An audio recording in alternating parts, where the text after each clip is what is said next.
It'd be great to check them because I was planning on just replacing them. They're relatively cheap. They're like $60 for the pair. So I wouldn't do it. We won't need to do it right now. Uh-huh. I mean, if these were hot, so this, you know, I mean, you got to New tire and definitely this is not dry even rotted. It's not even a spare tire. And so these are buddy hubs. Uh-huh. You know, these just knock right off. Yeah. Usually there's a dust cap on it. So the idea is, see, somebody has grease in this. You might be able to reuse this buddy hubs because there's grease in there. So you can knock these off, clean it all out. They'll tell you all the time you should put new bearings in. Uh-huh. If the bearings are fine. I do hear some squeaking. I don't know where it's coming from when I'm driving, but I'm guessing it's So when you jack it up, spin the wheel, make sure it's not rotating funky. You're going to grease up all of your nuts here, make sure that's all good.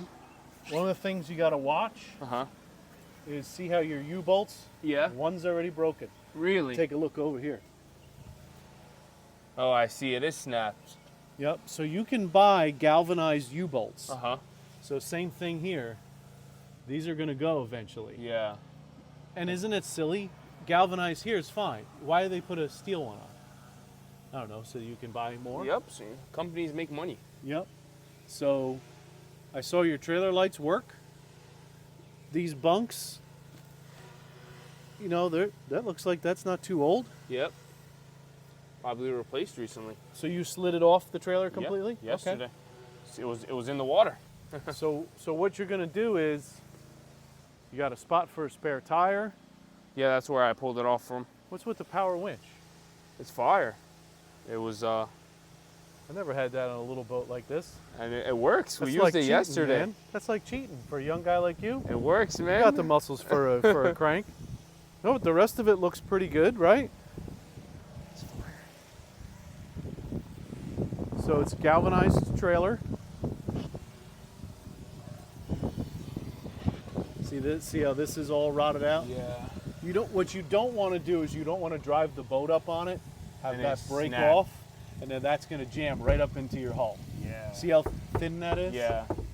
So that's the only caveat to these old Bayliners. They are cheap. They are cheap. These are like starter boats. I mean, they were free. Can't beat free. That's why you have to be concerned how deep you want to go into rebuilding this. Yeah. If I was you, you know, Bare minimum. marine plywood is okay, or you can buy regular outdoor plywood and just coat it with epoxy. Yeah. So, because marine plywood is expensive, you know, or do you just want to deck this, not get too deep into this because it's not rotted? Because I got news, you replace all this wood, in 2 years it's going to look like this again. What's your opinion on maybe putting a 2x4 on each side? Yeah. Just reinforcing it. Yep. Yeah. Just remember, anything you add is going to make it heavier. Yeah. So there's nothing wrong with a little bit heavier, but you don't want to go too crazy. So if I was in your shoes, this was my boat, all that wood up there, that's okay. I wouldn't change any of that. Yeah. Because it's not rotted out. Because this is where all the water lays. Yeah. When it sits. So if I was you, I would just redeck this boat, because this wood's not rotted out. Yeah. That'll still hold the screw. You know, let it dry out. Like if you can get this in the sunlight for a couple of days and let this dry out really good. But that fuel tank's got to come out. Unless you're just going to use deck tanks. No. Why you said why would the fuel tank come out? Because there's no way you're cleaning that out. Yeah. Without it coming out. Cleaning like under it? Or No, like the actual inside tank? the tank. Inside the tank. There is crap inside there. Trust me.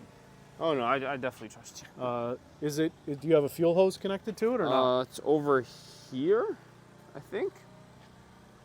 The line that comes out for the fuel is over here. This is the fuel line. So let's see. Did you pump some of that fuel out yet? I pumped in. I pumped in some gas. I think it was empty, but I can't tell if there was good fuel in there or not. So I just chose to do the external tank, and then I'll probably just siphon out the gas. Okay, so let's see. So you need a fuel water separator. Yeah. You're going to get one of those. Have you seen one of those? I have not. So let me show you what that looks like. So you're going to mount this to your boat, and it's going to come through and out to your tank, and now you have a really good filter on it. right? And it separates the water from the fuel if there is water. Yep, it's going to lay at the bottom of that filter. Because there's always going to be moisture in your tank. Of course. Number one enemy of boats and, recreational equipment, motorcycles, is a vented tank because the moisture gets sucked into the ethanol and the fuel. Yeah. Fuel management is everything. If you don't do fuel management, so think about it. This is a two-stroke. How many two-strokes have you worked on? First one. Okay. So with two strokes, we need, turn this water off. When we're running our fuel with our oil, right? There's no crankcase. Yeah. So it's going through my crankshaft, right? So it's lubricating the bearings on my connecting rods and my crankshaft, and it's lubricating the cylinder walls because it comes in through the ports. Yeah. If I start running water through it, I don't have lubrication. Yeah. And you'll burn up a cylinder. So I'll definitely get my hands on one of those then. So you definitely have to make sure there's good fuel, clean fuel. You may be, if I was in your shoes, you can pull that tank out. You can buy another tank, or you can just cover the boat up and use deck tanks. Yeah. You can buy a couple of 6-gallon deck tanks. How far do you plan to go? Not far. So if you use deck tanks, you can always later on, when you rebuild the floor, you can make a hatch there that you can put the tank in later on if you so choose. Now, are those tanks glued in or held in? How are they? So usually there's some spray foam around it, so it's going to be a little tricky getting it out of there. So let's see what comes out of here. Sometimes you have to do it. Oh, I'm doing the wrong one. I connected to your tank, not your. Let's see.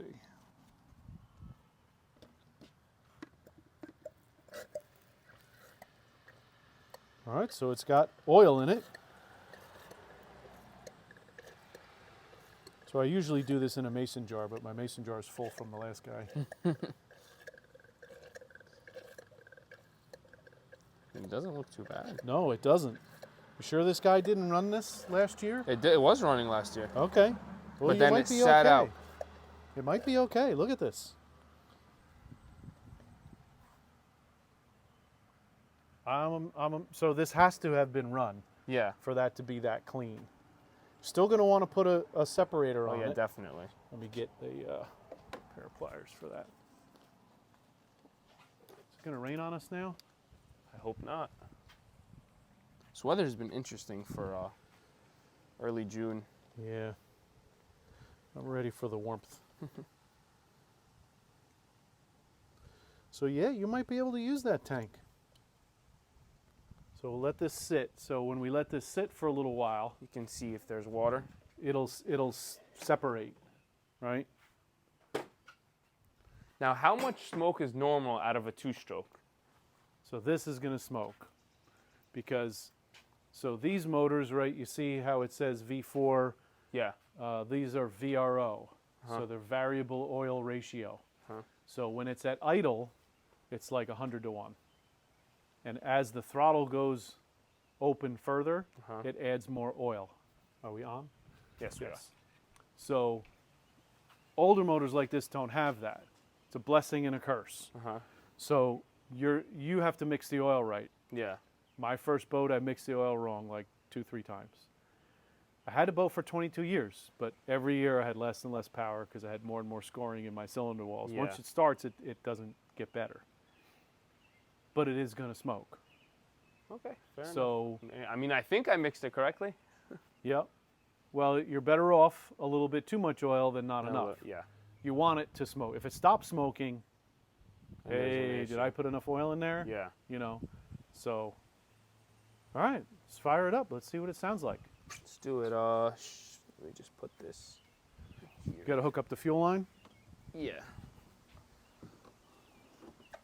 Why don't you put the book in the truck? Yeah, that's what I'm going to do. I don't want it to get wet. That's why I just looked at it. See, this here you're going to want to redo because it's definitely rotted, but...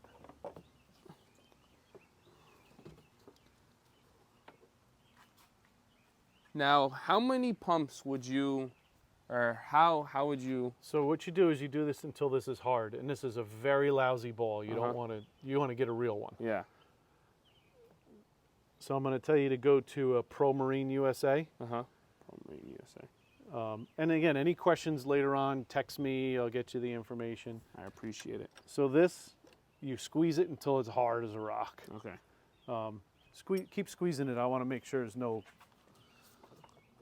Doesn't appear to be anything leaking. So you're good. Let's fire it up and see what it does.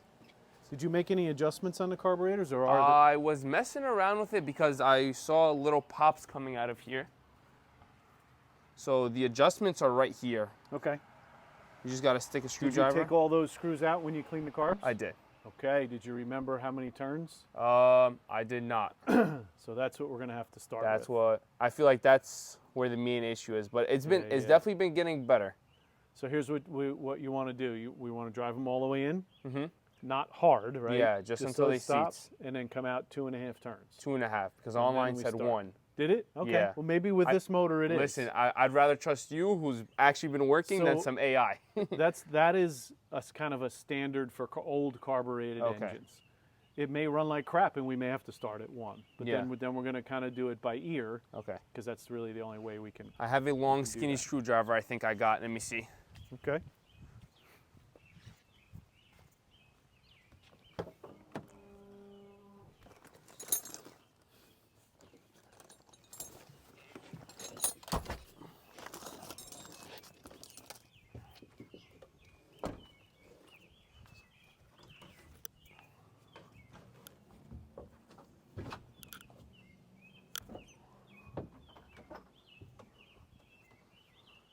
So for the last one, you have to kind of pick this thing up and put it right here. Okay, got it.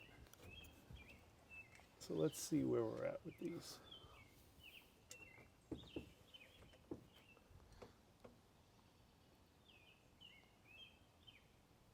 So it was about a turn in. That was about a half a turn in.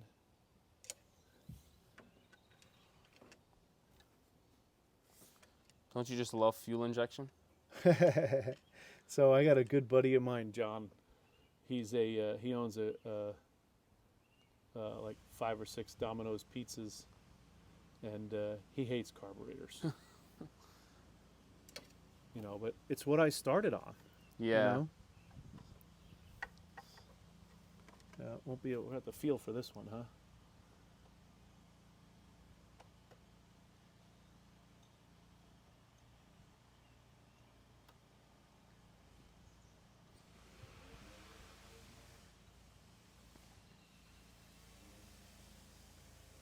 All right, let's try it. Let's do it. So how long? I should just turn the key until it starts? Yep. Okay, let's do it. Now, are we choking? Or? I'm gonna choke it because it doesn't work off of that. Okay, go ahead.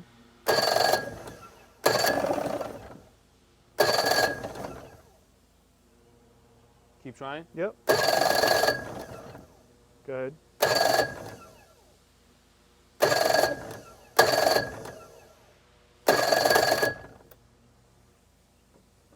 So my carb's overflowing here.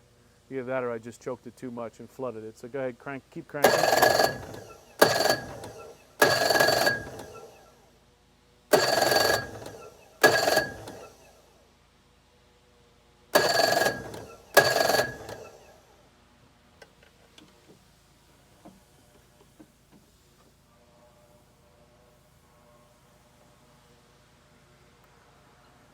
Wow, the springs on the throttle are a lot too. Go ahead.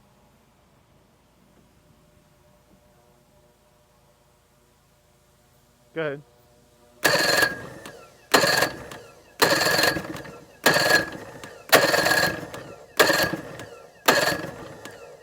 Just keep cranking.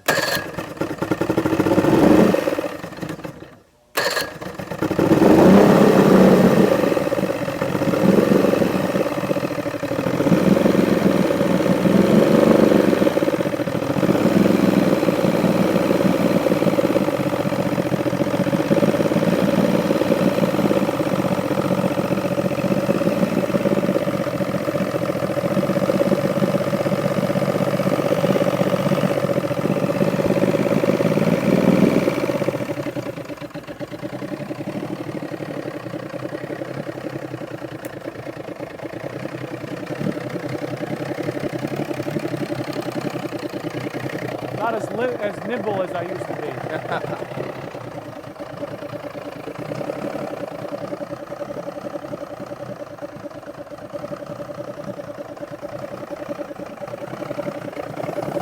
Go ahead, fire it up again.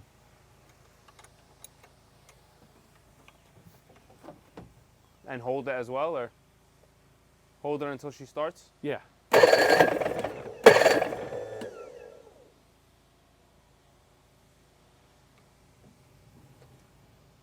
Go ahead.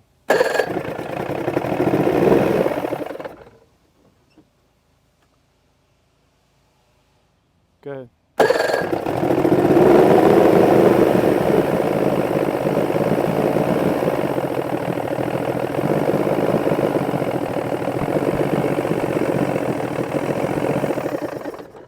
All right, we need to make an adjustment here on this. Did you put this new one on here? I did not. That's the same as it is. Now, do you think it's idling too low? Yeah, That's what I figured too. but I don't know. I think we have to adjust it at a... Probably the inside, because the outside looks like it's already adjusted to the Yeah. max. Yep. So I had a general idea of what I was doing. No, you do. Look, it's a motor, you know? Yeah, it's just I've never, carbs are interesting, man.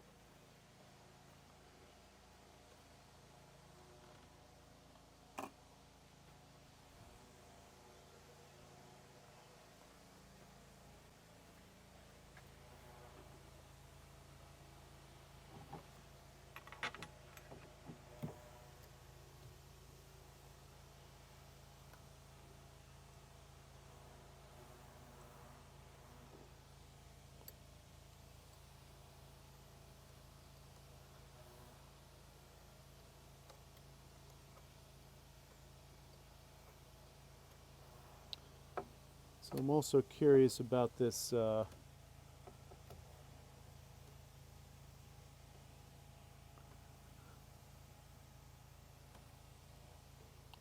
lever.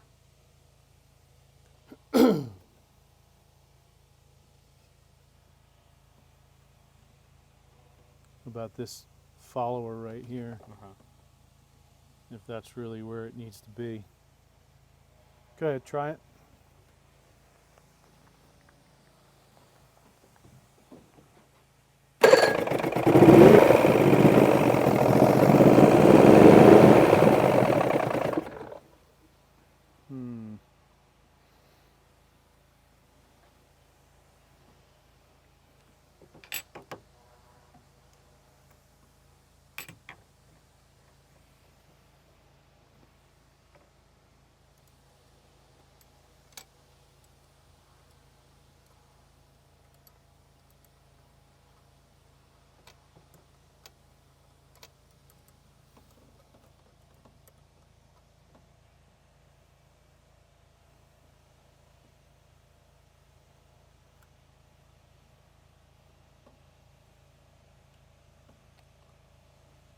Go ahead.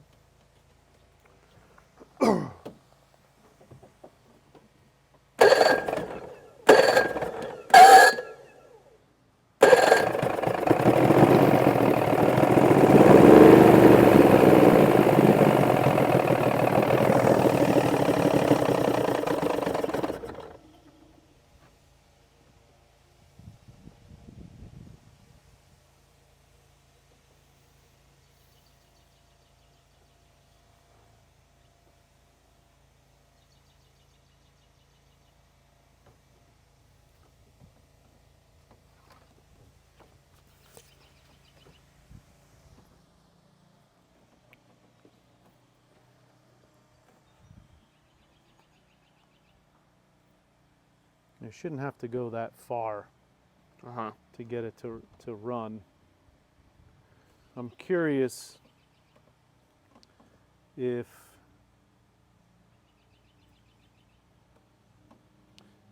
see how there's a mark on there? Yeah. Like that's probably where it's supposed to start.